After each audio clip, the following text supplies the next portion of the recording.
Is it Freya? No. Freya is Klaus's sister. Feyre. Feyre is this book.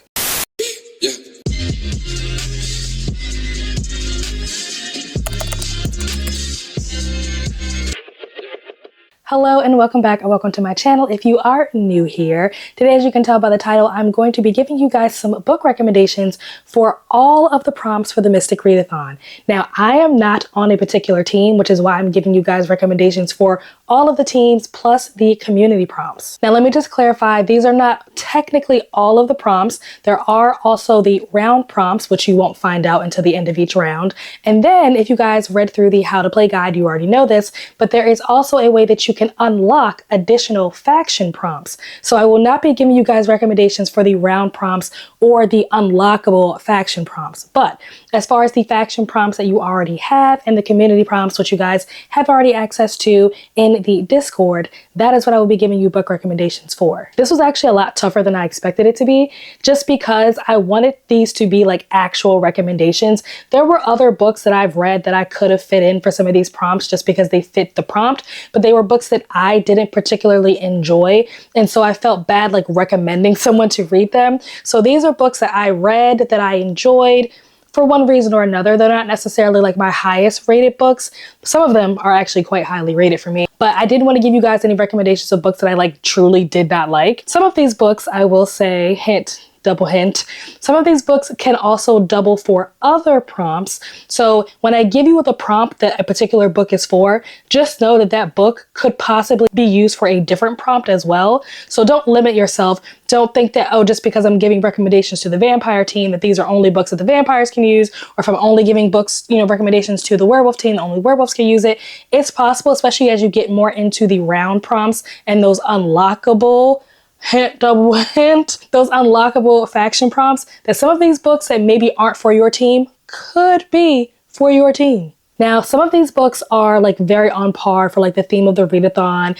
It's, mysterious, thriller, serial killer, stuff like that. But then there are other books that are just good books that I feel like people should just read. And I know that not everybody who is participating in the readathon plans on reading a bunch of horror, thriller, spooky, fantasy type of books. So this range of books that I'm giving you ranges from, contemporary fiction, romance, a little bit of fantasy, thriller, YA, just kind of a little bit of everything mixed into this list of recommendations. We are going to jump right in with the first community prompt, and I have them written down on my phone.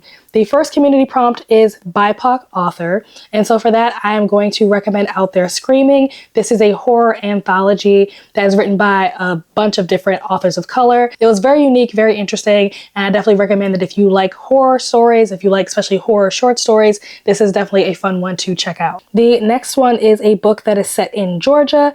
And for this one, I decided to go with Before I Let Go. This is what I'm recommending for a book that is set in Georgia. I believe this takes place in Atlanta, if I'm not mistaken. This book follows two characters. I think this is dual POV, if I remember correctly. It follows Yasmin and, what was his name? Jedediah. I can't remember what the male main character's name was, but this couple who got divorced after experiencing a great loss, actually multiple great losses. And so they ended up getting divorced. It's a second chance romance. It is a marriage, well, I guess divorce on the mend. It's not really a marriage on the rocks. I guess it's more of a divorce on the mend. And the girl love in this book is so powerful. I absolutely love it. And I just think it's a really good story. The next book is a book that is set in Virginia. And for this one, I decided to go with All the Sinners Bleed by S.A. Cosby. This is a thriller mystery where you are following I think he's either a sheriff or a detective in his town of Virginia, and he is following a string of murders and investigating them because there is a serial killer amongst this small town in Virginia. And this is really interesting. I think that if you like that slow burn mystery, this gave me the vibes. If you've ever seen, oh my gosh, what is that movie called? Seven, I think is what it's called. This reminded me of Seven. I'm not saying that the plot is the same at all, but like the vibes. So if you like that movie, then I think that you would like this book. So yeah, that is my recommendation for a book set in Virginia. Next up is a book with the word curse in the title. And for this, I decided to go with a more fun, low stakes book, and that is The Kiss Curse by Aaron Sterling. This is the sequel or companion novel, if you will, to the X-Hex. You don't have to have read the X-Hex to read this. They are interconnected standalone, just very low stakes, cozy, little witchy book. So yeah, if you're looking for a good witchy book that has curse in the title, then check this one out. The next and last community prompt is to read a book that has an LGBTQ plus main character. And for this, I decided to go with Bright Young Women, which is actually a book that I recently did a reading vlog for the 5-star exchange. This story is dual timeline and it follows Ruth in 1974 and Pamela in 1978. And it basically is just following the lives of women who were very drastically affected by the actions of a very infamous serial killer in the 1970s. And it's a very interesting story. It definitely is much more like historical fiction. I think that if you have an interest in books that have a very like feminist tone to it, I think that this was a very insightful and interesting and sometimes frustrating book to read. The next one is for the werewolves, and that is to read a book with a black cover. And for this, I decided to go with Death Note. Now this I think is technically Death Note 6, which I haven't read, but I have read the first 4, which I think are behind me on the shelf up here. This was just the first one that I grabbed off the shelf. But yeah, Death Note, this is my recommendation. This manga is amazing. And specifically this edition, the black edition, does have 2 volumes in it. So one of the rules for manga and graphic novels is that you have to submit at least 2 volumes at a time. So if you read one of these, this would count as your 2 volumes. I love this story. There is a notebook, and when you write a person's name down in the notebook, basically, long story short, that person dies. Now there's a bunch of rules on how you use this notebook and how it all works. The police and the FBI, Interpol, and everybody is trying to catch this guy that has this notebook that is killing people by writing their names down. And he has this God complex because he feels like he's doing the world a service by killing the particular people that he's deciding to kill. But the police are like, no, like this guy must be stopped. Next up is for the vampires, and that is a book with a red cover. And for this one, I decided to go with the sequel to A Good Girl's Guide to Murder, and that is Good Girl, Bad Blood by Holly Jackson. Because this is the sequel to A Good Girl's Guide to Murder, I don't want to get into what this book is really about because it could potentially be spoilers for the first book in case you have not read that. But I guess what I could say, in the first book, the main character Pip is trying to solve a cold case. In this book, someone goes missing and she's trying to find this missing person. Next up is for the witches, and that is a book with a green cover. And this one might be a little bit of a stretch. I've been told by my mom that I'm not good at deciphering between colors when it comes to like blue and green. Also, I have trouble between like purple and pink, or like sometimes like red and purple. I don't know, it's a me thing, but I think this cover is green. I don't know, I would accept this if someone tried to read this for the readathon. But that is Every Last Secret by A.R. Tor. Let me know if you guys think this cover is green. I don't know. I would describe this as probably like a thriller, maybe even like a psychological thriller. This story follows 2 couples. So you have the original couple, which is Kat and William. They live in like this affluent, like gated neighborhood. They're very wealthy. I believe William runs his own business. I forget what kind of business he runs, but he runs his own business.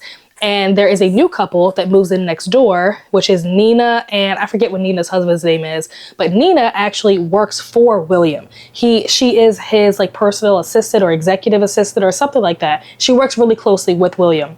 And the story is basically about Nina trying to steal William away from Kat. She wants Kat's man and Kat is not here for it. The next one is for the humans, and that is a book with a blue cover. And for that, I decided to go with The Very Secret Society of Irregular Witches by Sango Mandana. This is like a cozy fantasy, you know, found family, quirky. Like it's a lot of fun, honestly. This follows, what is her name? Oh, Mika. I think that's how you say her name. I'm not sure if I'm pronouncing it right, but it follows Mika, and she is a witch. And she hides in plain sight. She literally uploads videos to YouTube of her doing magic, but she feels like no one's gonna expect that if you were really a witch that you would just put it on the internet like that. She ends up getting a letter or an invitation to come be like a nanny or something for these kids. And these kids, I think it's like 3 girls, they are also witches, but they don't have anybody to kind of like teach them or I think it was a mentor. I think she got invited to be a mentor for them. And so she goes to be a mentor for these girls, and it's all the different shenanigans that happen as a result of her coming to mentor these 3 young girls. The whole cast, honestly, is pretty funny. There's also like a subplot of romance, very much like Grumpy Sunshine trope. But yeah, this is a fun one. I highly recommend that if you have not read this book, to read this book. Next up is another book for the vampires, and that is to read a book that starts with a V. And for that, I chose Verity by Colleen Hoover. This follows Verity and also Lowen. Verity is a like very well-known author, but she has taken ill, and so she's unable to finish her series. And so the husband has asked Lowen to come and finish it for her, kind of be like her ghostwriter. And so when she goes to live with the family, she's, you know, going through the office, looking through different documents, looking through different notes, and she stumbles upon a transcript for a completely different story. And as she's reading it, she's uncovering things about this woman that makes her question this woman's motives and intentions. And she starts to get really concerned for the woman's family and her husband in particular. The transcript appears to be a memoir. So she's like, do I tell this man what his wife has been doing all these years? Again, more along the lines of like a psychological thriller. Definitely think that if you're in the mood for that kind of genre, then this is one that you should pick up. The next prompt is for the humans, and that is a book that starts with an H. And for this, I decided to go with How to Survive Your Murder by Danielle Valentine. This, again, is one of my faves. I had so much fun reading this a couple of years ago. This follows, what is her name? I'm not even sure what the main character's name is. It's not super important. I think it's Claire, maybe, or Alice. I forget which is which. They're sisters, but one of the sisters is brutally murdered in a cornfield on Halloween at a Halloween party. And when I say brutally murdered, I mean like chainsaw, like slasher, like style murder. And so at the trial for who they believed was the person that committed this atrocity, the sister goes to the bathroom, and while she's in the bathroom, she gets like knocked in the head by some girl who looks like Sidney Prescott. And when she wakes up, it is that night all over again, the night of the Halloween party. And she basically has, I think, like 24 hours to try to stop her sister from being murdered. And this book is, again, so much fun, twisty, crazy, chaotic. If you are a fan of slasher movies, then I think that you're also going to really enjoy this, because this does make reference to a lot of like very famous slasher movies and slasher franchises. So again, if you are a slasher film girly, then you're going to want to pick this one up. The next prompt is for the werewolves, and that is to read a book that starts with a W. And for this one, I decided to go with The Weekend Away by Sarah, I think Alderton is her name. I can't quite remember what the author's name is, but I think that's what it is. And this book is, again, another thriller. This follows characters whose names I don't remember, but it's two best friends who go on vacation. I think they go to vacation in Portugal. And while they are on their little girls' trip, one of them goes missing. And so the other one is left trying to retrace their steps of their trip to figure out what happened to their friend. Is she missing? Was she kidnapped? Is she dead? Did she run away? Who knows? And so you spend the book kind of retracing the steps, following the clues, and trying to figure out what happened to this woman. And the ending is... The next prompt is for the witches, and that is to read a book that starts with the letter B, B for Bennett. And for this, I decided to go with Butcher and Blackbird by Bryn Weaver. And this is a romance, a dark romance, that follows two serial killers who kill serial killers. So it's a romance, but it's also like them like killing serial killers. It's a whole thing. This is, like I said, dark romance, and it is quite spicy. I think that if you are an avid like spicy book reader, then this probably won't faze you at all. But if you are not used to reading spice, definitely check the trigger warnings. This is one of the few books that comes with trigger warnings, so definitely recommend reading those before you sign up for this. This is gory, strange, sometimes uncomfortable, but also really funny, and the couple is kind of cute together. The next prompt is for the werewolves, and that is to read a book with the moon on the cover. And for this, I decided to go with You're Not Supposed to Die Tonight by, is it Kaylin Barron, I think is the author for this. This follows a main character who, again, don't remember their name, but she works at this, I guess it's like, I don't know what it was actually called, but it's basically like a haunted house, except instead of it being a house, it was like a summer camp. And one night, things do not go the way they're supposed to go. Things are very much off script, and things are happening that are not supposed to be happening. There's a lot of things that are uncovered along the way, and it is a slasher, basically. So there are a lot of characters that are killed off. So if you like slasher books and you like some weird, twisty, maybe culty things, then this is the book for you. I know that I technically already gave a recommendation for Blood on the Cover, but that was supposed to be for a red cover. It just so happened that that book did have blood in the title. So I will give you an actual recommendation for blood in the title / on the cover. And for that, I'm going to go with Home is Where the Bodies Are by Geneva Rose. And this follows three siblings. They're kind of estranged, but they are brought back together because their mother just recently passed. And so they're dealing with that. They have to clean the house out, make arrangements and things like that. And while they are together, they uncover a tape as they're cleaning out the house that shows a clip, an unfinished clip, that looks like their parents may have potentially had something to do with one of the girls that lived on their street that went missing like 20 years ago. And so they now have to figure out, what do they do with this information? First of all, what does this information mean? Did our parents have something to do with this girl's disappearance? But also, what do we do about it? The banter between the siblings was my favorite part. I don't think that there's anything like special or like beautifully written or anything like that about this book. This is a very average, pretty predictable book. But the dialogue between the siblings was my favorite thing about this, because the way that they talk to each other and like rip each other to shreds with no mercy, I was here for it, okay? So entertaining. So if you like stuff like that, then you will enjoy the dialogue in this book, and I recommend it. The next prompt is for the humans, and that is to read a book with a name in the title. And for this, I decided to go with one of the first books that I rated 5 stars, and that is The 7.5 Deaths of Evelyn Hardcastle by Stuart Turton. Now, I know this book is not for everyone. I know this book is very confusing, and you definitely have to take your time when you're reading it. I definitely recommend listening to the audio and a hybrid reading this. This story was so well written, where all of the dots were like connected in a way where like when you get done, you're like, how did this author write this? Like, how did this author's brain think of this? I forget what the guy's name is, but some guy who gets invited to this event at this like mansion or this manor or whatever, reliving the same day every day, but he's living it in different people's bodies and experiencing the day from different people's perspective, all so that he can try to figure out who murdered Evelyn Hardcastle. I was blown away when I read this the first time, and I could only imagine how much more I could absorb by reading this the second time. It's a lot to take on because there are so many different days and characters, and the way things like the timeline is not in chronological order. It's almost like if Inception and like Premonition and like a couple of other movies had a baby, that would be this book. The next couple books on this list I do not have physical copies of,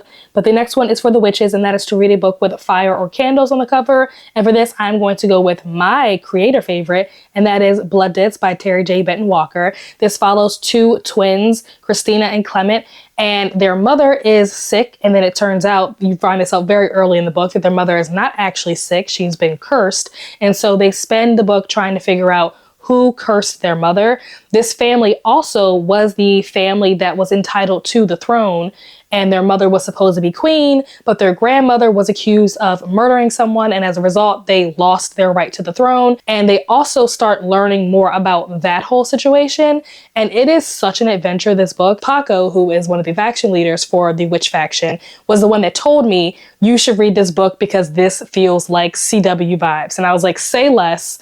I'm going to read this. And I read it and I love it. And I can't say enough good things about it. I think that there are definitely parts of it that might be hard for certain people to read, but I still recommend it and I don't care. The next prompt is for the humans, and that is to read a book that has like letters or text messages or journal entries or something along those lines.